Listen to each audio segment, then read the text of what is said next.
because I don't want to share the wrong screen. I don't. Oh, I think I see it. I see it now. Yeah, I can see it.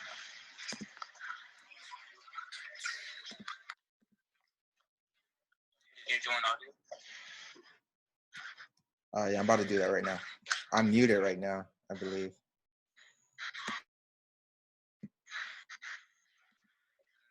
I probably have to join audio.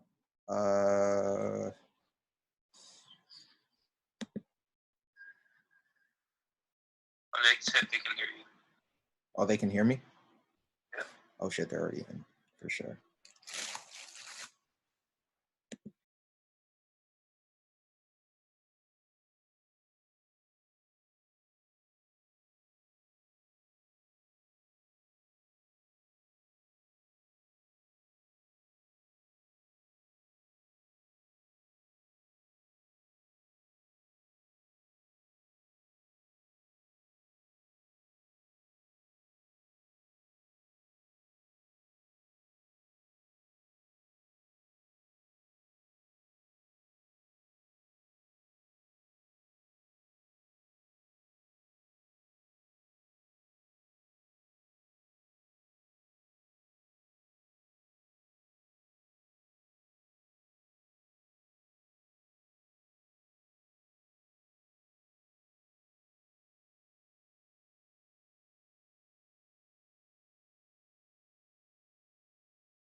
Just waiting for everybody to get in here.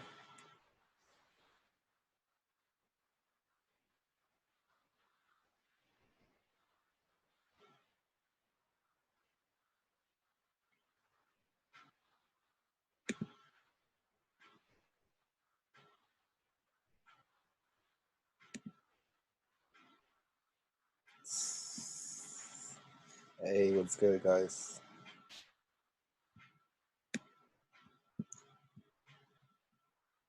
Let's see, I can minimize this.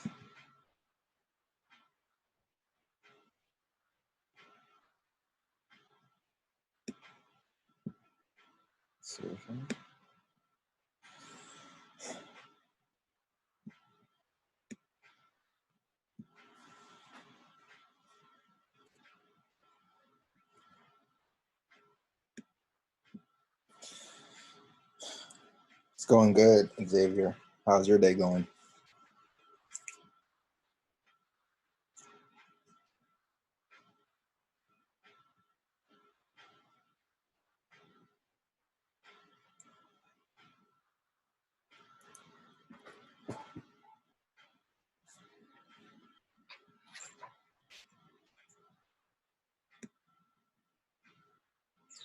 What's up, Umesh? Where can I put this chat to it?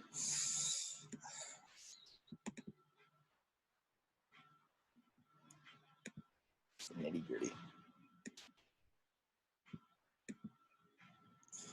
Things are studying.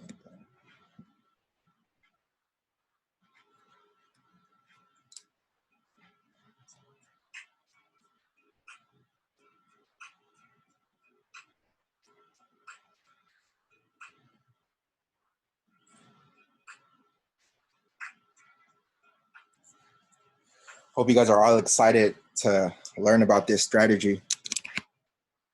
It's so simple, so easy. It's gonna be crazy once you guys fully understand it. What's good, Dan?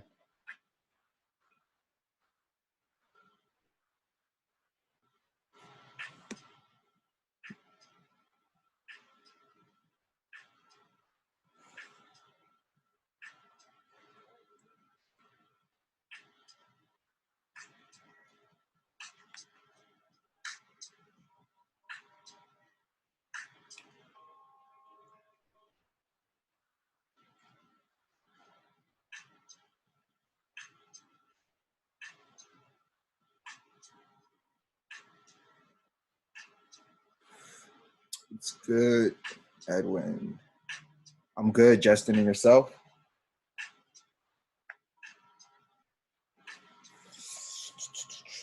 I'm really just getting prepared and set up really for the end of the month because June, I did put my $900 challenge account on hold just for June because in June I'm going to start a $2,000 account and just take trades off the watch list, which I'm going to be eventually showing you guys how I set up, throughout the class.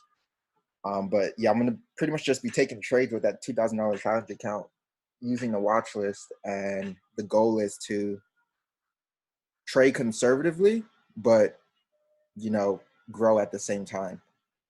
So my goal would be, what's your gram so I could tag you my story. My goal would be, hold on.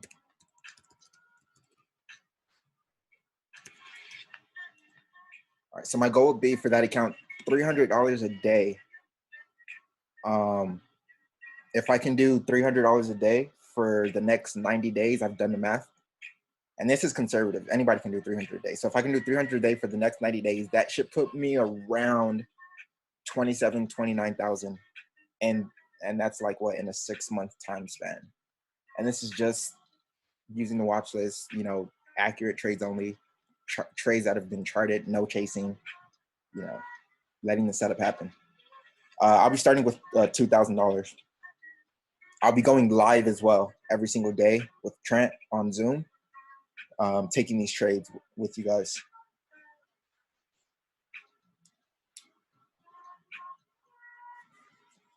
Get to Japan, I'll be able to use the right shit. I'll come to Japan soon. We're gonna start real soon, guys. I'm just waiting for everybody to get in here. We'll start it at around, let's give them like a 5-minute wait or like a 3-minute wait. We'll start at like 6 or 3. I don't know. Nah, just SPY. I mean, yeah, I'll just be trading SPY really because it's easier to follow. I don't really want to fuck up and go out of my what I know, so to speak. Or will the live trading start? June 1st. June 1st. That's when it'll start. Just focus on a few stocks so you can fuck them up. I mean, that's how you should be trading. You know, regardless, like you shouldn't be focusing on more than one ticker. It's just 2 to 3 tickers is it's decent enough to get a nice, you know, daily return. I feel like the more tickers you start to focus on, the more you end up chasing, and you get that FOMO, and then, you know, you start getting aggravated with yourself because you missed out on a ticker while you're busy watching this other ticker, and then all these other tickers went off.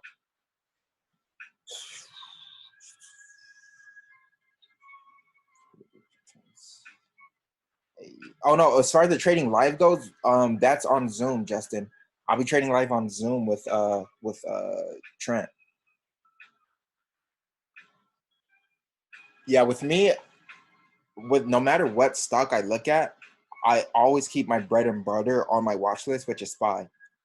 And that's because if I don't have, if all my other stocks that I'm looking at, like my 2 or 3 other stocks that I'm looking at, if they aren't showing me what I like, I just go to SPY, because SPY is always going to constantly be moving because it's the market. All right, we're going to start in a minute.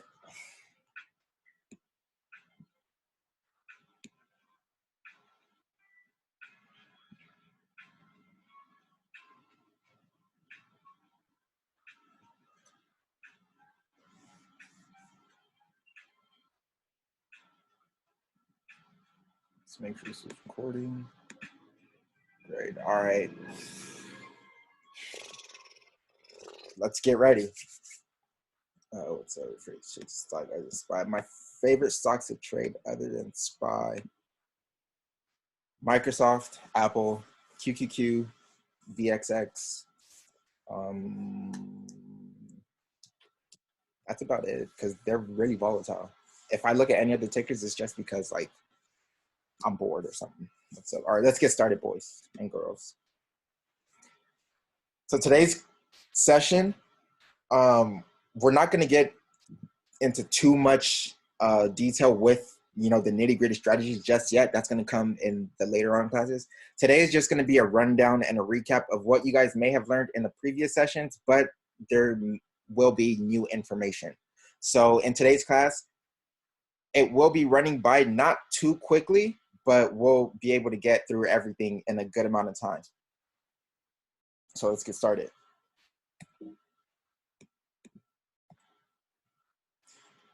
What we're going to be talking about today are moving averages, the exponential and the simple. The exponential moving average the EMA is a type of moving average that places a greater weight on the most recent data points. It reacts more significantly to price changes than a simple moving average or an SMA, which I'm sure you guys are all well aware of. Something that I want you guys to always remember is this technical indicator is used to produce buy and sell signals based on crossovers and divergences from historical averages. I'll get into more detail on this point later on in the class session. For all my math heads and people who love numbers and formulas, this right here is the formula for developing your indicators for your exponential moving average. This would be the formula. You don't have to understand or know this formula. This is just for the people who like to back test numbers. You can rely on this formula right here. More background. The exponential moving averages, or first of all, before we take any questions, the exponential moving averages are the second most widely used technical indicators when it comes to moving averages and stock charts. The exponential moving averages gives more weight to recent prices and are calculated by a percentage of today's closing price to yesterday's moving average. So the EMAs, they're a little bit more reactionary and will move, you know, a bit quicker and faster with the market than your SMAs. Trading using the EMAs allows you to pick up short-term volatility, and that volatility moves quicker. But do keep in mind that the EMA is still a lagging indicator. So you don't want to fully rely on this indicator, but rather use it as a guidance. Are there any questions on that? If not, I'll continue. Like what I'm doing right now is just giving you guys a quick rundown of the EMA. It's not going to be too long, but it's not going to be too short at the same time. I just want you guys to be familiar with the differences between the EMA and the SMA. So right here is an example of our EMAs. This blue line right here is our 50 SMA. And this green line right here is representing our 9 EMA. So before we get into the 50 SMA, I just want you guys to focus on this green 9 EMA here. You see how it's reacting so closely to price? You know, if price is moving in a certain direction, it's reacting much more quicker rather than your SMA. It's taking its time and not reacting as much quicker. So again, that EMA gives you, you know, much quicker movements when it comes to getting your price action. Yes, Umesh, all indicators are lagging. You do want to keep that in mind. No matter how small of a time frame you want to go down to, they're still going to be lagging. But the only difference is your EMA is going to react way much more quicker than your SMA would, as far as, you know, the lagging comes, because your SMA takes from day to day and will give you your indicator, your point. But your EMA it'll literally take from day to day, but as well as intraday candles, and then give you, you know, what it's pretty much a reaction of what it's doing. So moving on to the simple moving average. The simple moving average, like I said, are often used to determine trend direction. So if the SMA is moving up, the trend is up. If the SMA is moving down, the trend is down. Now, normally, if you're going to go into the trading markets, or if you ask other traders who trade using the SMA, they will tell you that the standard setting that each trader relies on when trading using the SMA will be the 200 SMA. So your 200 SMA is the most common indicator setting for the long-term trend. And your 50 SMA, which another SMA most traders use, they're more typically used to gauge the intermediate or shorter period terms of a trend, of the overall trend, so to speak. So moving on, here is an example of the SMA. So back from our previous slide, we said when the price is under the SMA, that is indicating that the overall trend is down. So as you can see here, price crossed below that SMA, that 200 period SMA too. And it started obviously showing us a sign of a downtrend.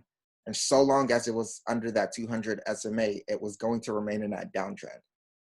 As we can see here, price broke above that 200 SMA, that longer term, you know, period, and over time showed you that it's presenting an uptrend, and your 200 SMA started to curl upwards. So if it's above, it's going to go in an uptrend. If it's below the 200 SMA, it's going to go in a downtrend. But again, the SMA is different from the EMA because traders just use this for the overall major trend, not the intraday trend. So this, so to speak, will be your intraday trend, but all from here to here will be your overall major trend. Do you guys understand? If anybody's confused, don't be afraid to ask any questions. I'll answer them. Let's continue. More background. Your SMA gives you a straightforward calculation of a stock's average price. Usually it's the closing price over a set number of days. A stock's SMA might not react quickly to recent events. So going back to our previous example, let me move this out of the way.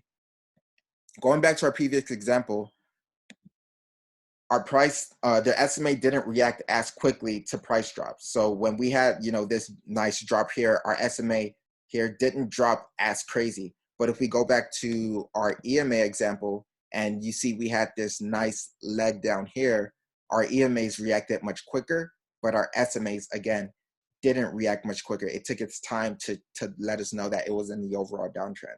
But our EMAs showed us that intraday movement that said, hey, price is going in a downtrend intraday. SMAs are commonly used to smooth price data and technical indicators.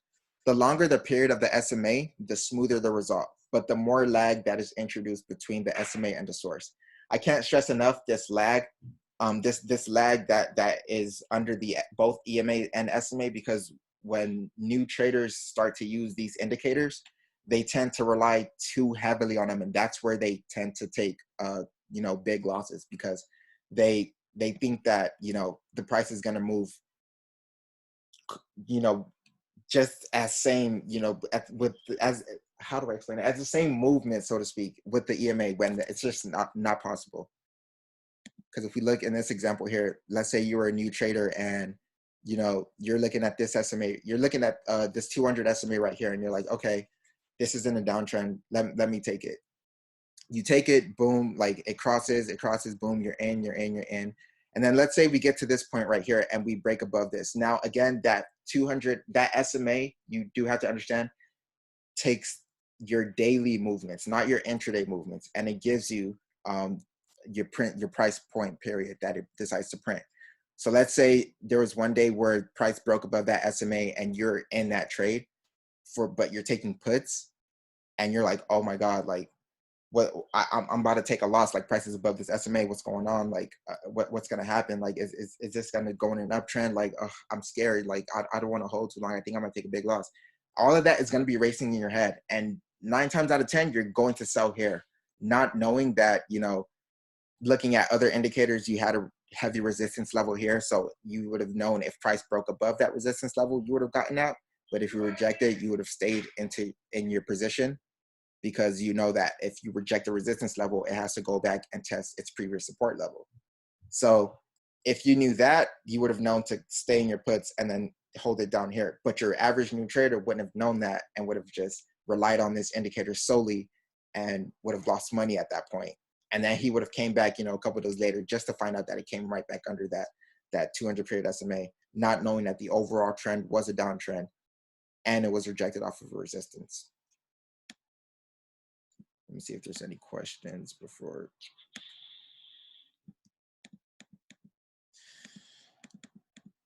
Okay, let's go back.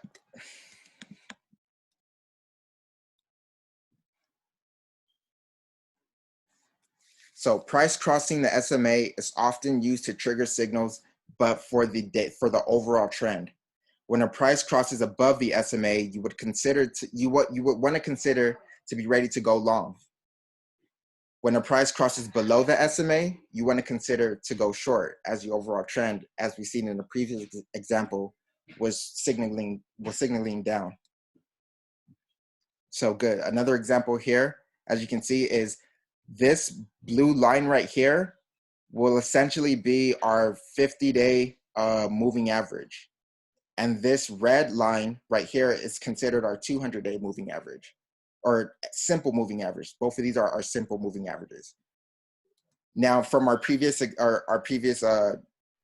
example, price crossing the SMA is often used to trigger signals. And then when price crosses above, you would want to consider to go long. So let's look for when price crossed above. Price right here crossed above our 50-day moving average, or simple moving average. So at this point in time, at this cross above, I would then think, okay, looking back at my example, when you cross above that moving average, that 50-day moving average, you know, it's going to be bullish. It's going to go up. So what I'm going to do is I'm going to wait, you know, for the right entry to take that trade, because I know so long as we are above that 50-day moving simple moving average, we'll trend up. Now this 200 is here because of a strategy. When price crosses above the SMAs, you want to go long. So at this point, yes, you can go long, but that 200, as you can see, gets more of a overall direction of the stocks movement.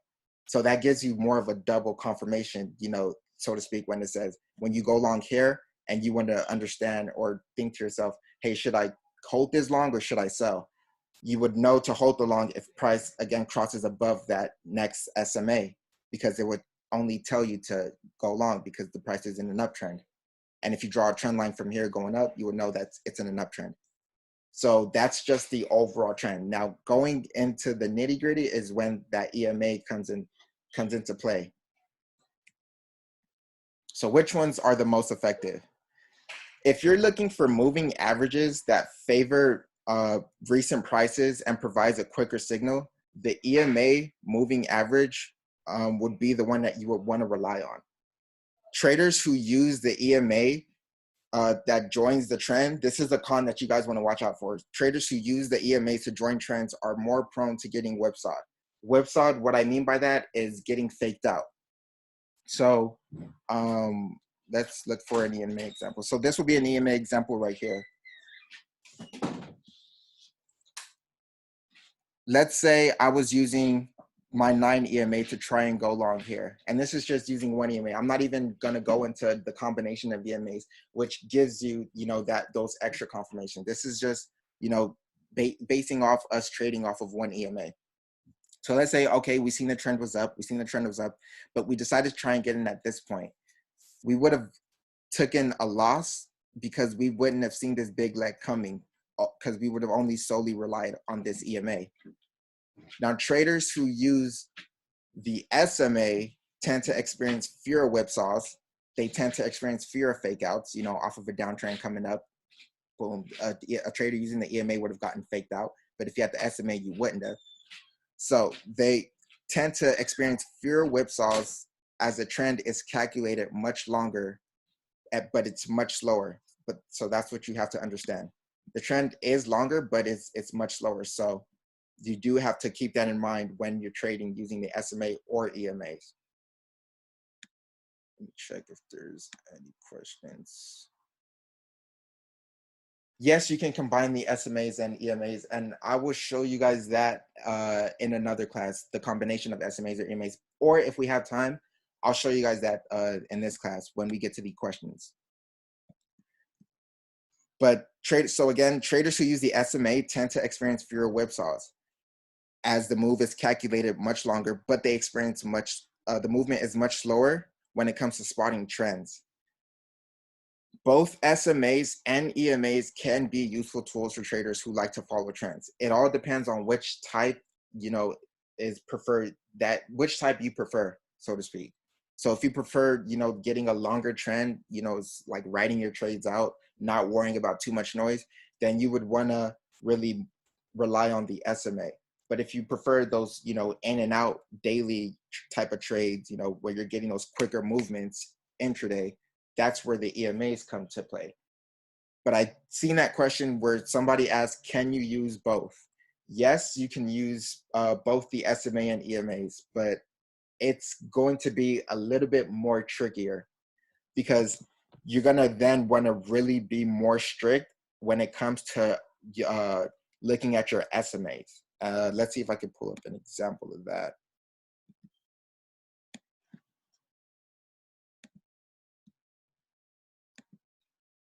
So here's an example. I want to make sure you guys can, oh, no.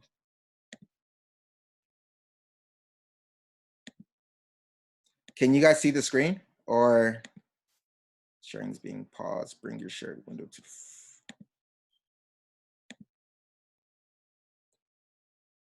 Hold on, guys, technical difficulties. Sorry about that.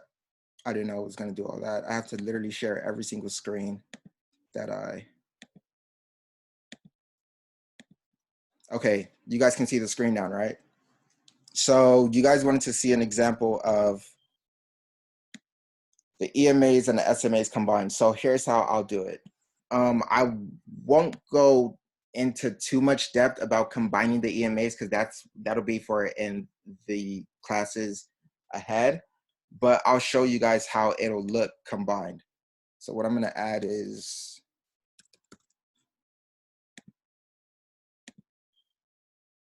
add both of these. I'm going to edit this, make that a 200. Let's make this red.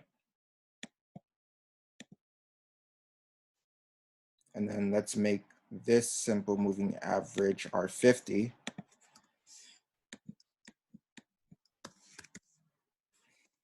And we can keep that blue. Let's remove that. And we'll keep this green. In fact, let's add one more EMA. Let's add more EMAs.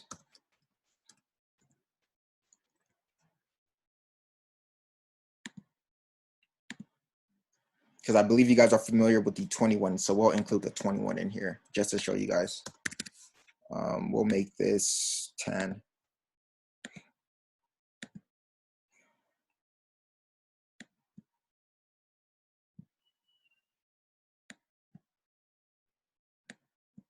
Can you guys see the changes, or I see Trader King saying he can't see the changes, but I want to make sure you guys can see this. So you guys can't see my Thinkorswim. We can't see your settings menu. You can't see this, my chart settings menu.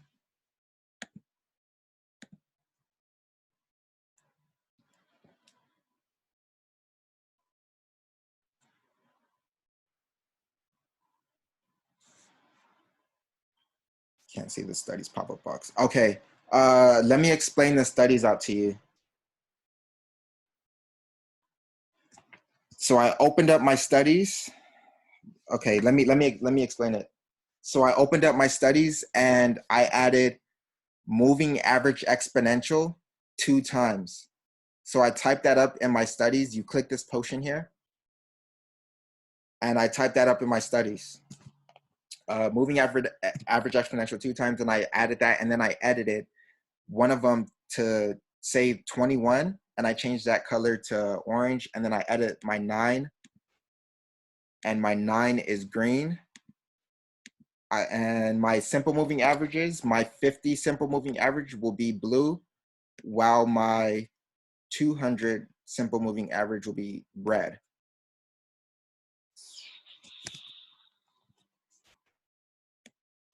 So you guys got that? Just making sure. So we're not confused. Okay. So this is it combined. Now, again, I did say it was gonna look tricky, but I want to show you guys how a trade will essentially work on this. So first question, what happens when your 9 crosses below your 21? Can anyone answer that question for me? Downtrend, correct.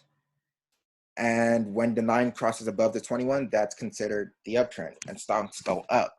Uptrend and downtrend, correct. You guys know that. Perfect. This is going to be so much more easier. So now that you guys understand how that works and the EMA works, let's add the SMA into account. Let me move this out the way so I can get a bigger picture. So we're on the 90-day, 30-minute time frame. So let's just fast forward out even more. So boom. So here's how it'll look with the SMAs and EMAs popped up. Now let's just give ourselves the perfect scenario right now. You know, obviously we're never gonna get a perfect scenario every time, but let's just say we came into the market on this day and we seen that our 9 crossed below our 21 and the stocks went into a downtrend. But let's say we came in the middle of the market and we only seen this much of the movement happening. So we pretty much missed all this movement. While our 9 and 21 have clearly shown us the downtrend and haven't shown us, any sign of reversal, we still have to anticipate that, yes, there may be a sign of reversal, but let me see if I can capitalize on this overall downtrend. Now, looking at our SMAs, what happened? This is our 50-day SMA right here, correct? Price broke below the 50-day SMA. So that alone just told me this is the price of the stock is going to go down because we have broken below that 50-day SMA. We are in a nice short-term downtrend. That 50-day is a shorter-term movement. That 200-day being the longer-term movement. So we've broken below our 50-day SMA. So now I know, even though I missed this movement, okay, so long as price is under this 50-day SMA, I'm gonna take puts. I'm gonna look for a nice entry on puts so long as we don't break out of this. Now, to make my bearish statement even more bearish, I want to wait for that break under the 200-day EMA, because that gives you an even bigger picture of the trend. So once price breaks below that 200-day SMA, I'm still going back to my old rules that says when price is under that SMA, it's going to trigger a downtrend. I'll come back the next day and see that we're under that 200 SMA. So at that point in time, I'll just wait for a nice entry for puts. And that's just for the overall trend. Now, for the intraday trend, looking at our EMAs, we know that price broke below that 21, so we can get our entry. Now, to not get faked out when you have your EMAs and SMAs up, you know, at all at once, let's say we came into this point in the market. Now we knew that, or actually not that point in the market, because that's actually a nice fake out. Let's look for a decent fake out. Let's go back in time.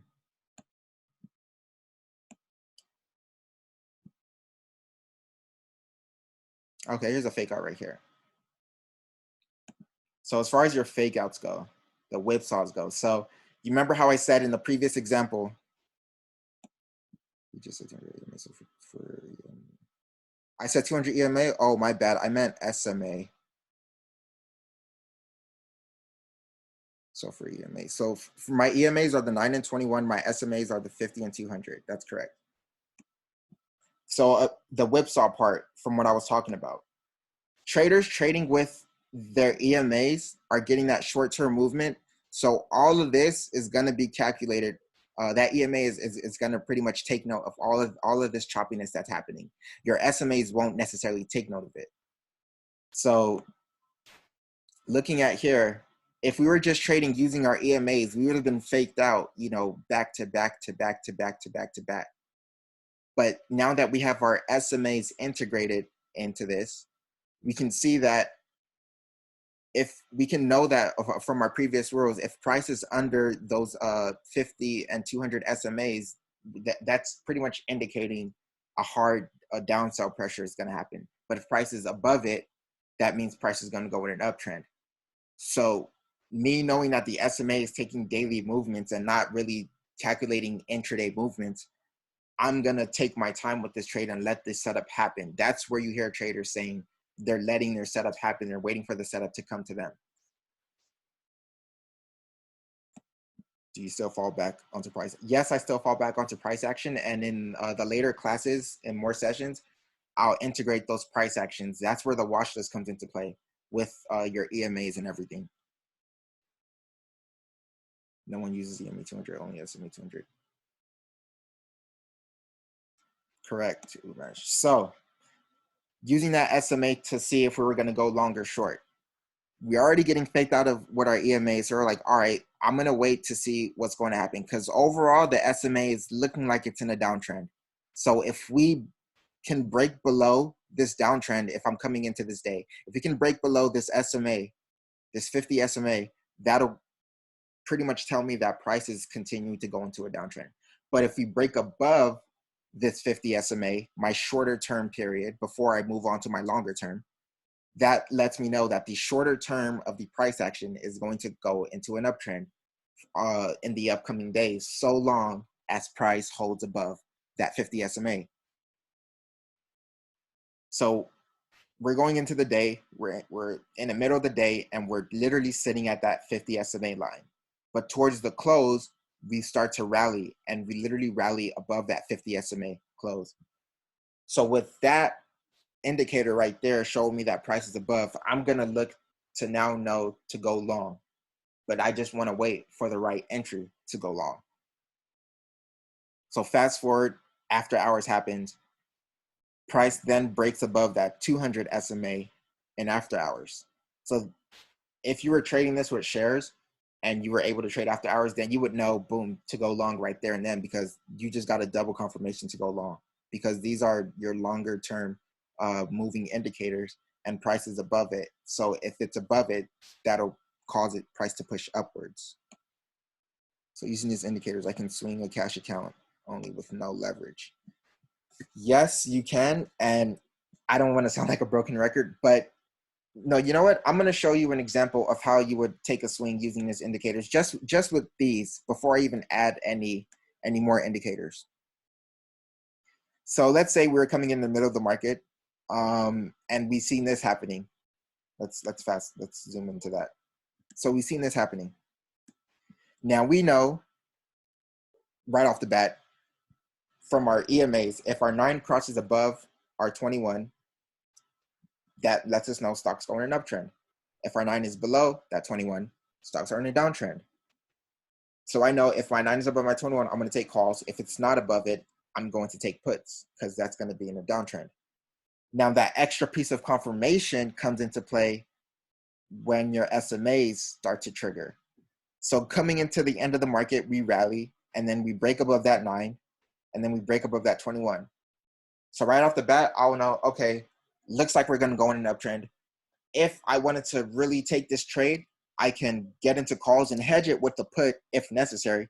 But it looks like it's in an uptrend because my rules are telling me that if price is above that 9 and 21 and can close out above it, we're going to, continue to trend up. So I'll take calls. But if I want that extra confirmation, I'm now going to look at my 50 SMA. And then I'm going to note that, okay, price is above this 50 SMA going into the close.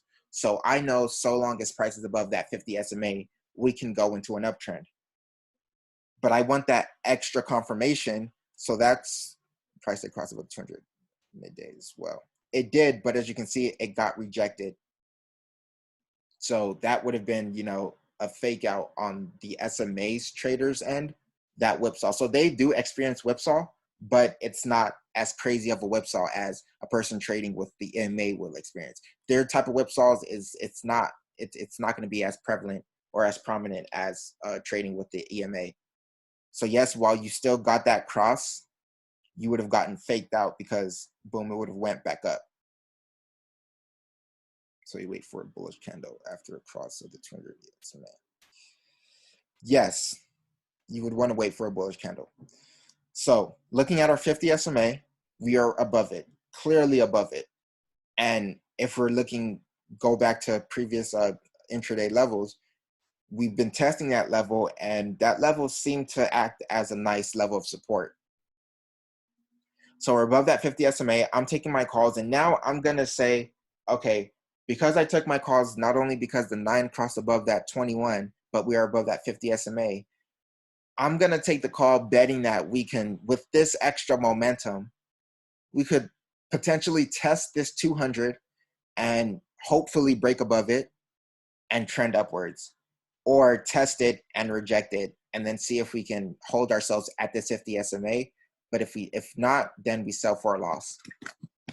So I'll take my swing with calls because of the break above the 50 SMA, and I see an uptrend signal on my 9 and 21.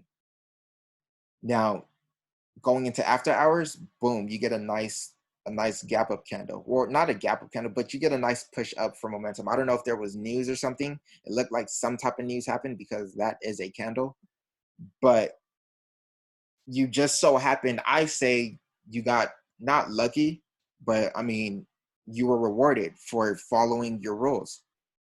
So from following your rules after hours, what happened, price just so happened to break above that 200 SMA, letting you know, okay, price is in now a strong uptrend. And I know that we're going to be in a solid uptrend so long as we're above that 50 and 200 SMA, because that 50 is the shorter moving and that 200 is the longer moving. So price action would have preceded the moving averages. Yes, price action moves first. The moving averages follow second. Would you get out at the break of the 50 SMA in this case?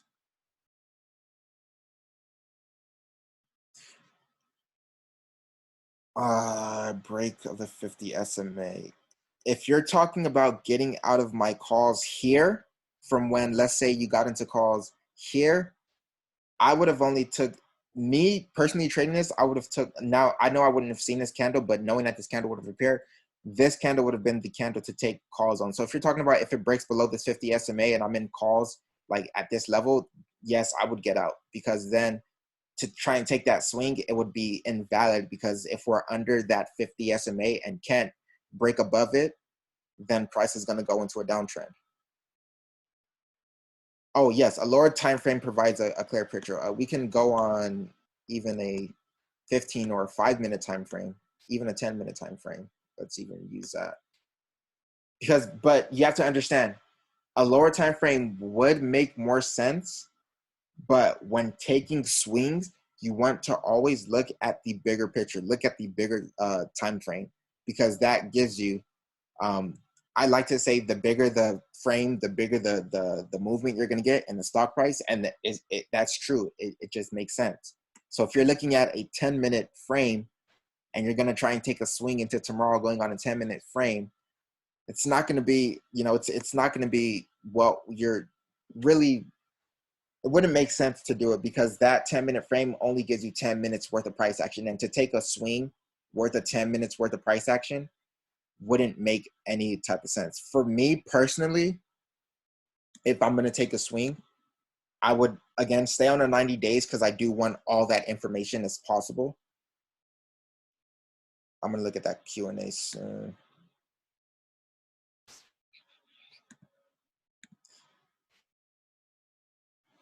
Is using the EMA and SMA together for dual confirmation? Yes, it's a very good, very good. It's a good strategy. I actually use it. So again, if I'm trying to take a swing, I will personally use the 4-hour and the 90-day because again, 4 hours is the whole market. So I want to get all the data of what the stock did that day, for the 90 days. I want to get all that data so I know what my EMAs are showing me, for the upcoming setups that's going to happen. So let's just say, let's use this weekend, for example, going into Monday, tomorrow.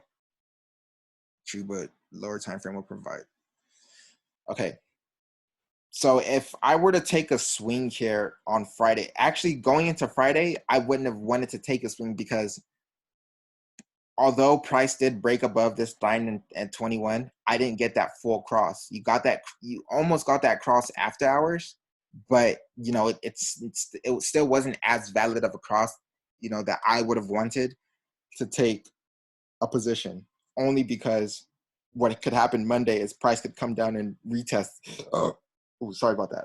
Price could come down and retest this level and either hold it or not hold it. And if I was in calls at this point and it came back and retested this level and it broke, I would have took a loss. So let's say, let's look for where price gave us a setup a signal to swing. Okay, let's say looking at this.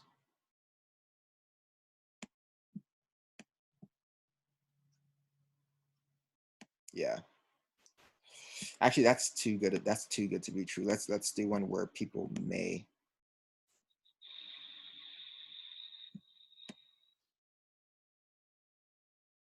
I like this one. No. SPY is a tricky one. It's too volatile. Okay, I like this one. Yes, I like this one. I think that was the same one I looked at, but I'm actually liking it. So if I wanted to take a swing on this, coming into the market or the middle of the market's about to close. Let's just say we're writing this 9 EMA where we came and we seen that price was at this 9 EMA and I wanted to take a swing. Or let's say we seen this gap already happen and I wanted to take a swing to still capture it. I would then look at my EMAs because my 9 and 21 are showing me the uptrend. And then again, that SMA, that key SMA, if again, that's correct. If you want to use candlestick patterns as well, you will also see that doji that happened there. Is that a morning doji? This could be, I would want to say it's a hammer. It looks more of like a hammer. Yeah, like a bullish hammer. Yeah, this would be your doji, more up here. This is your bullish hammer, I would say. This is your doji. Yeah, this is a clear doji. I honestly don't really rely on candlestick patterns because I like to get more information and not just trade off of one candlestick. But you can also use that as another piece of confirmation, to try and take a swing. So, but me, I'm looking at my 9, my 21 cross above, buy. We're looking at our 50 SMA. We closed above that 50 SMA. We gapped it nicely. So just the fact that we gapped it nicely into that close, we closed out about here going into the after hours. But just the fact that we gapped above that 50 SMA, I'm going to take calls because that's a shorter term trend, but again, it gives you a longer period movement, not a shorter period movement, but it's a shorter movement type of trend compared to the 200 SMA. So I would take calls just pretty much based off we got our uptrend and we took that EMA, or we took that cross above the SMA, and fast forward the next day, you would have been rewarded because after hours you held your 9 EMA, which gave you nice bull flags, and you opened nicely above that 9 EMA, above that 58 SMA. Now, if I was debating on holding this to go long, I would want to wait to see if we are above that 200 SMA or if we are below that 200 SMA. Now, looking at this, looking at SPY, we were above that 200 SMA going into taking this swing. So that 200 SMA would have been my confirmation, my first confirmation that, okay, hey, look, price is starting to uptrend, because that 200 SMA is a longer period of the trend. So if price is above that or under that, I would know if it's starting to go into an uptrend or downtrend. So continuing position after that last 4-hour candle above the close or prior. So it all depends on when I come into the market. So that's why I said, like, it depends on the trader themselves. So let's say you came into the market here, right, and you seen this bullish hammer form. Now, if you knew that this was a hammer forming and you seen that, boom, you had that cross above, you would have known to take that trade and you would have been rewarded, and would have also known to hold because you've broken above that 50 SMA. That's your first scenario. Second scenario, you come into the middle of the market where the market just dipped and then decided to reverse. Boom, you see that you held your 9 EMA. So the fact that you held your 9 EMA and still above that 21, you would have gotten that cross. Would have told you would have gotten your buy signal to tell you to take a call because it's going on an uptrend. But all you want to do to get that last piece of confirmation to know that it'll be a strong uptrend and not just an intraday uptrend, but a daily uptrend, is for a cross above that 50 SMA. So the first cross above the 200 was already the first trigger to let you know, okay, the daily uptrend has started. Just wait for that 50 SMA cross to, fully let you know that, boom, the uptrend is fully starting. Today, I mean, it's about EMAs and SMAs, but I really don't want to get too in depth with the EMAs just yet, because that's going to take up so much time. I just want, and you guys are pretty much familiar about the EMAs as well. And I really, hold on, let me share my screen again. Like, I really want to get you guys familiarized with the SMAs first, so so you can keep that information in the back of your mind. But the EMAs, going on to the next classes and up, the next class after this and up, is pretty much just going to be talking about, solely about the EMAs and how they function and work. But I just want you guys to understand the combination of the EMAs and the SMAs in today's session, and see how they correlate with each other and work with each other. Because you guys do know about those EMAs, but that SMA is what a lot of traders, don't really have their mind fully wrapped around with. So yeah, but I'm telling you guys, this may seem simple right now, but once we get into that EMAs, it's going to be a lot of note taking, and the class sessions are going to be a lot more longer. But I just wanted to, fill you guys in on both ends of the stick, so to speak, so you guys can be, familiarized with both ends and not just one. But let's go back to our presentation. I got to share my screen.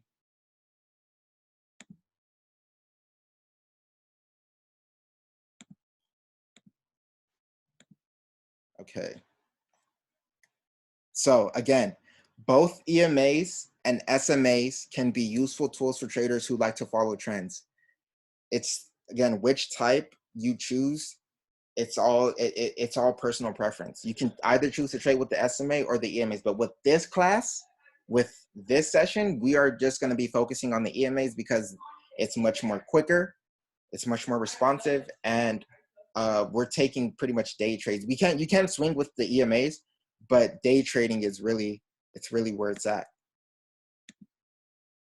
Are there any questions? Because this today's session was really brief, really quick. I didn't want to, beat a dead horse by providing you guys information that you guys probably already knew. I wanted to save the good part for the next session and going on. I just wanted to give you guys a nice introduction into both the EMA and SMAs. But if there are any questions, please do let me know now, and I'll answer them to the best of my abilities. Any questions about the SMA too?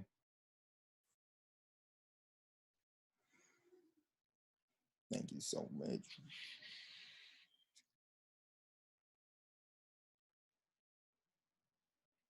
Okay, so if you want to get the SMAs and EMAs, I really want to share my screen so bad to show you guys how it works. Let me see. Okay, so let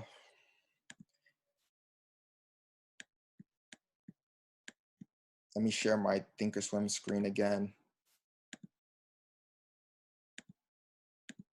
So to get your SMAs and your EMAs, to get those features and functions, I know you guys said you guys can't see my chart settings, but you guys can see this potion right here, right? I want to guide you guys to setting this up.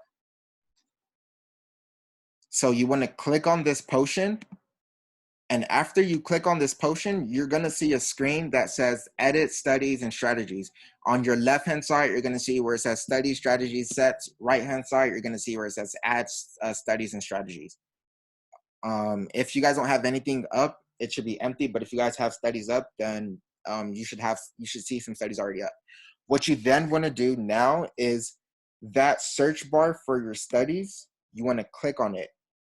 After you click on it, you want to type, to add your simple moving averages, you want to type simple. You can just type simple, because if you just type simple, you'll see simple moving AVG. That'll pop up. Can you guys all see that? I want to see if I want to know the feedback, so I'm not moving too fast. Okay, so yeah, you want to click on that and add it 2 times. Click add selected twice. After you click add selected twice, that'll add that moving average 2 times to your charts, and then it'll pop up on the right hand side of your screen. Now from that point on, to edit your studies, you just click flip on the right hand side where it says Edit Studies and Strategies, and click on that setting bar. After you click on that setting tab, you'll see your numbers. All you want to focus on is just the length and the color. You don't really have to focus on, anything else, just the length and the color.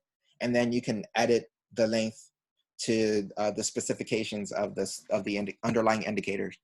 So your 50 and your 200. And then you can edit those colors to whichever ones you're comfortable with representing.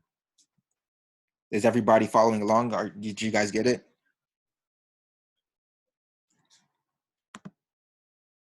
Perfect, perfect. Good.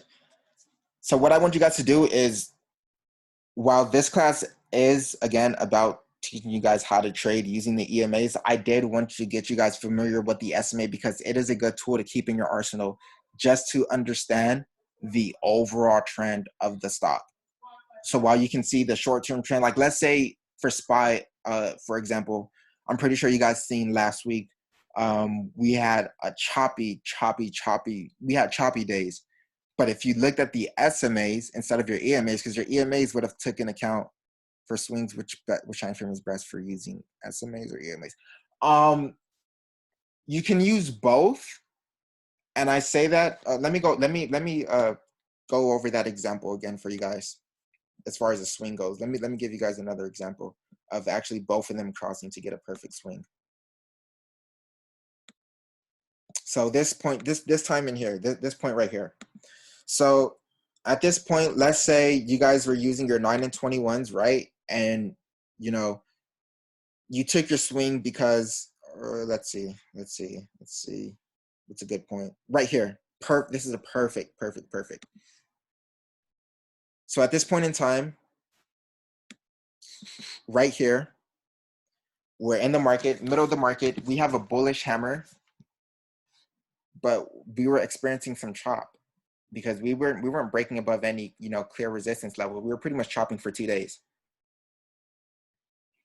So we broke above our 9 and we broke above our 21. Now, if you guys do understand how the bullish candle works, you have your open and you have your close. We closed above that 21. I'll call this, price closing above that 21. And because I know how to trade using these EMAs already, I would know, you know, how these indicators would work going on ahead of time when we get a close like this. But look at our 50 SMA. We broken above this 50 SMA. Let's say you were to take a swing here, right? You know, saying that you've seen this 50 SMA happen, and you've seen this happen, and you've seen this happen. Your 9, we broke above the 9. We tried to test that 21. We did close above it. Wasn't as bullish of a close, but, you know, let's say this is your first time trading it, and you decided to just get antsy and take your calls, right? You would have came back the next day and seen that this happened. Price went under that. Now you would have asked yourself, how come price, you know, broke up under that 50 SMA?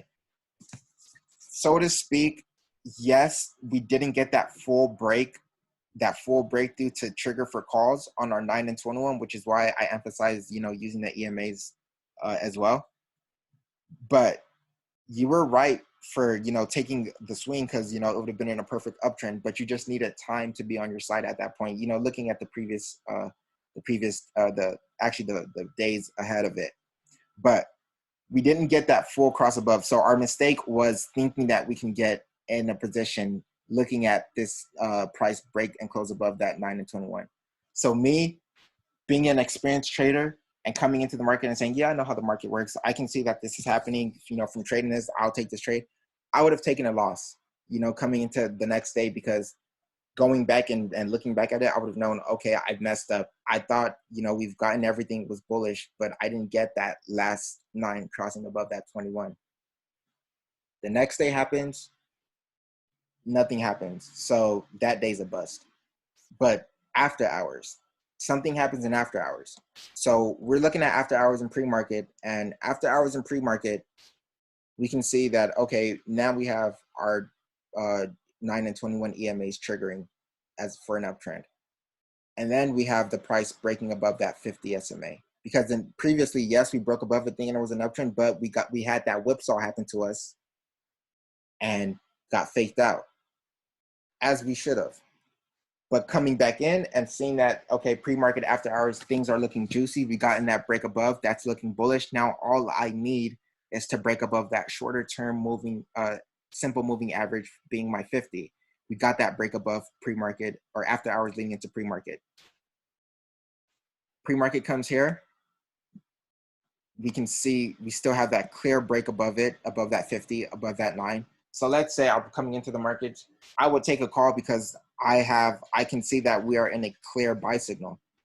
You know, I would wait for my entry, obviously, and your entry, if, you know, you're trading it strategically, would be to wait for price to come back and dip and see if we can hold above that 9 and bounce.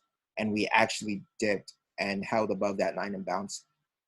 And for more information, that was a support level, mini intraday support level. And if we go back in time, cleared support and resistance levels from previous days. So I take my call knowing that we've held this 9, and I can take it for a swing so long as we're above that 50 and we have that buy signal. So days fast forward. Now, mind you, in the back of my mind, I still want price to break above my 200 SMA. You know, we broke it above that 50. It's a shorter. This is on 4 hour. No, this is the 4 hour 90 day. What would you be using as your stop loss for this example, the 50 SMA? Okay. So my stop loss for this example, let's say I've gotten to a call right here at the breakup of this 9 EMA. And I was taking this as a swing. Let's just give ourselves the perfect play. We profited, we're profiting. My stop loss at this point, let's say, since I've already accumulated so much in returns that, you know, a nice pullback wouldn't be too crazy, but my stop losses would be in a form of steps. So step 1 would be because I would initially go into this trade with size, maybe 2-3 contracts. So step 1 would be, now that we've broken over that 200 SMA and we've taken calls, you know, we came into the day here and we're in our cars are profiting. I would say, okay, I'm seeing some resistance. My stop now would be if we've broken below the 200 SMA, because then that would tell us that, okay, if we break below this, that could put price back in that downtrend. If we hold under, that'll put price back in that downtrend. 50 SMA still seems too slow. Yes, that 50 SMA is too slow, but this is for your overall periods. And that's why I just say to keep don't rely on these too much. Just use these as your trend finders, so to speak, like your trend indicators. What's the price doing overall as a major, not on an intraday level. Trading with an EMA, you're trading more on an intraday level. As you can see here, the EMA is way more quicker. It reacts way more quicker, like in the previous examples. It reacts way more quicker to the price than the SMA does. So if I share my screen again, let's go back to Google Slides. Share the screen.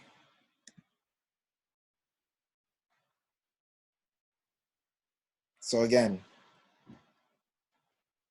the trading the EMA allows you to pick up short-term volatility, and it moves quicker. It does lag, but it moves quicker. And again, the exponential moving average gives more weight to recent prices, while the SMAs, they're determining the overall trend, and they don't react as quickly to recent prices like the EMA does.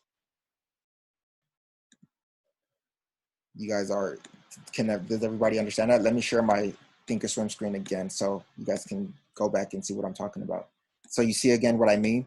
Your EMAs are showing you guys those shorter price actions happening, and it's taking account for all that, while your SMAs, your 50 SMA is not really giving you all this information. It's giving you all this information, but on a longer frame. So it'll give you information starting from this day to the ending of this day, and let you know what happens. So I'm in my calls, back to our example of when will we exit. I'm in my calls. I would start to scale out once we break below that 200 SMA, because then if we break below that 200 SMA, I would then know next step would be our 9 EMA to test to see if we can hold above that to hold for an uptrend. Or if we break below that, it'll tell us, okay, price is starting to go in a downtrend. So if we say tested this 200 EMA and then, or SMA, and then bounced off this 9, I would have held my calls, because that would have confirmed we're in an uptrend, and all I would have wanted then is for price to break right back above that 200 SMA. But if we break below that 200 SMA and we don't hold that 9 EMA, then we start to get into bearish territories. But of course, these EMAs can act as intraday support and resistance levels, which is another topic that I'll be going over in the next session. But again, both, to wrap things up, you can use your EMAs and SMAs to trade. But what you want to do is just don't rely on, both indicators solely. Just let's say you're coming to the day of the markets, like prime example, let's say Monday's coming around, right?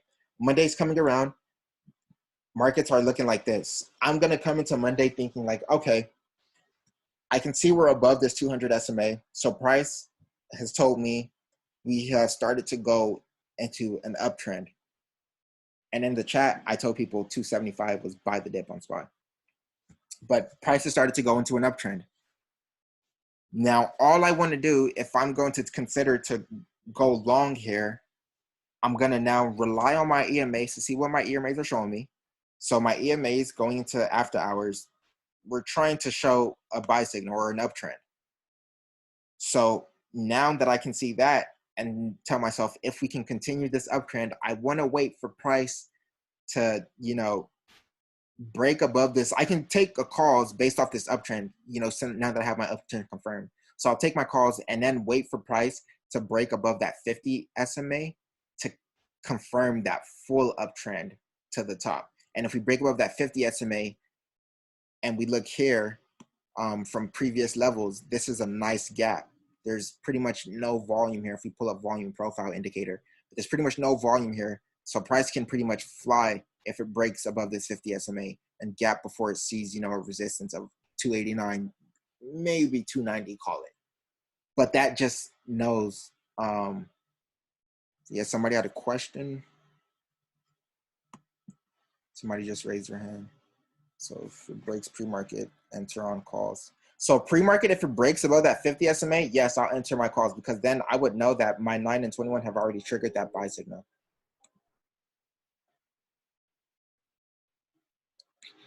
Somebody raise their hand. Do you have a question or?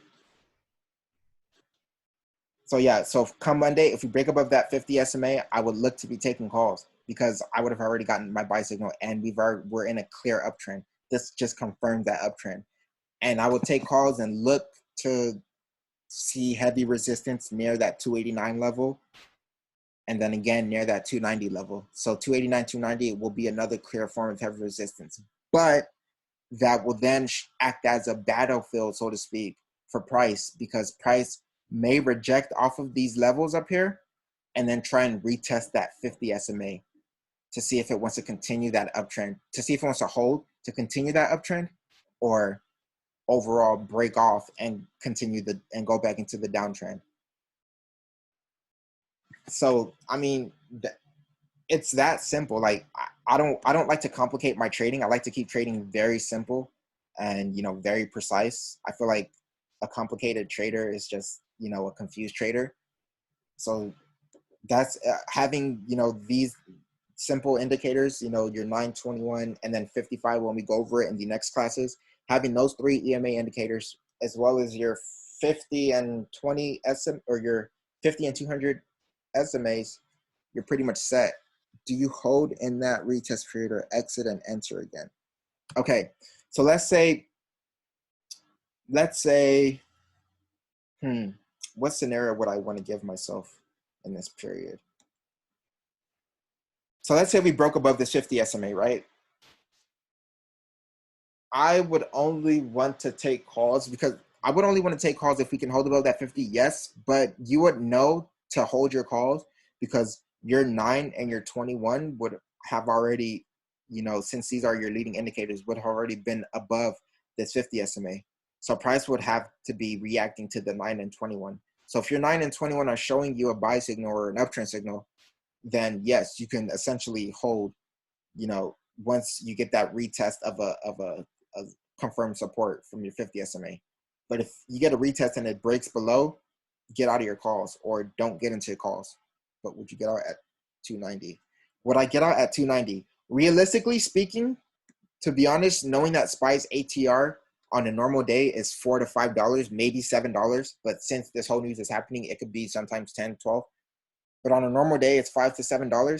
289 is a realistic level to start looking to take profits because from 87 to 88, 89, that's already from 87.55 to, let's say, what would be the resistance level? I would say clear resistance would be like 290.47. $3.47. I mean, that right there, yeah, from $3 to $5. Maybe $7 on a crazy day for SPY. SPY's ATR is normally $3 to $5.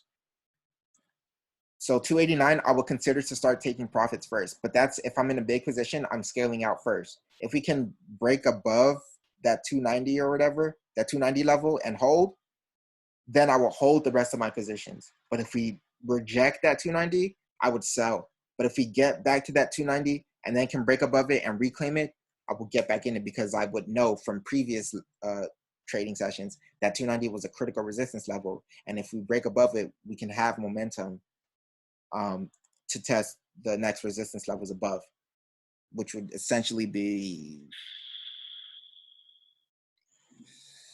290.85, then 291.22, and then like 291.60. I just put this. Thank you, Danny. That's clutch. Clutch. But I think futures markets open too, guys. So futures markets are open. So you guys can use that to get a gist of how the market is going to do tomorrow. So while we see this data here that this is where SPY closed out of. If futures is green right now, that pretty much means we've broken above this 50 SMA and we're heading towards this 289, 290 levels to try and test. But if futures are red, that means we've rejected this 50 SMA and are heading to the levels to the downside. So SPY is looking. Do we have any questions? Do you have to tilt the chart like that to figure out the next profit target? No. Let me just give you guys a little insight on how I get my levels. So I do look at candles like this, but then I like to switch to lines, because if I'm looking at the lines, I'm just looking at from a line graph. The line graph gives you the closing prices of your price. So I'll just look for where the price closed out the majority of the times, and it looked like they closed out there majority of the times. And if I find like a level like this, I'll then switch to my candles. And then from switching to your from lines to candles, then you can look at more detail of where the tail wicks are at and where price capped off and opened up to get the accurate level. On a weekly chart, how would you use these lines?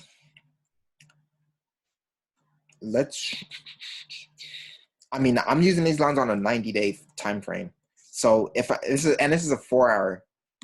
This is just to get my levels. So if I'm getting my levels, I'm really just going on from the 10-minute to 15-minute, sometimes the 5-minute, but really it's the 10 to 15-minute. Sometimes I have to go on a larger time frame, but I like to as far as the daily time frame goes, I use a 90-day overall. But going intraday, I like to get from the 10 to 15-minute time levels, because that gives you a good movement range. Because getting 10 minutes worth of movements from SPY is a better return than 5 minutes worth of movements from SPY. A 15-minute movement from SPY will give you a better return than a 10-minute movement from SPY, because it gives you 15 minutes worth of price action. So when I'm getting my levels, I'm going on the 10-minute, 15-minute, sometimes the 30-minute if needed, but I like to use the 90-day overall because it just gives me so much data to use, so that I know if these levels are accurate or not, or if they're. So that's pretty much how the levels are that accurate, because I use a bigger daily time frame. So it tells me if the levels were tested previously before, and if they were, then 9 times out of 10 they're obviously going to be retested, and things are going to happen at those specific levels and their support and resistance levels. But yeah, I want to wrap up this class. I don't want to beat a dead horse, but the next class is going to be pretty crazy, because that's when we're going to really dissect this strategy and actually learn how to use it and learn how to generate our signals. Yeah, I hope you guys all enjoyed this class today. I'm sure I sure did, and I'm more than grateful, thankful, and excited that all of you guys came and showed up. I am kind of nervous because this is the first time I've actually did this. I've never really, as far as teaching, I've taught people, but as far as teaching a big group of people and integrating it into a course and all that, it's my first time. So bear with me, guys, but I hope to provide you guys nothing but crazy, solid, accurate, valuable information. Thank you, guys. So I'm going to cut this class short and end it here. Thank you, guys. The recording will be available on the website. Have a nice day, a blessed day, stay safe, and practice those social distancings.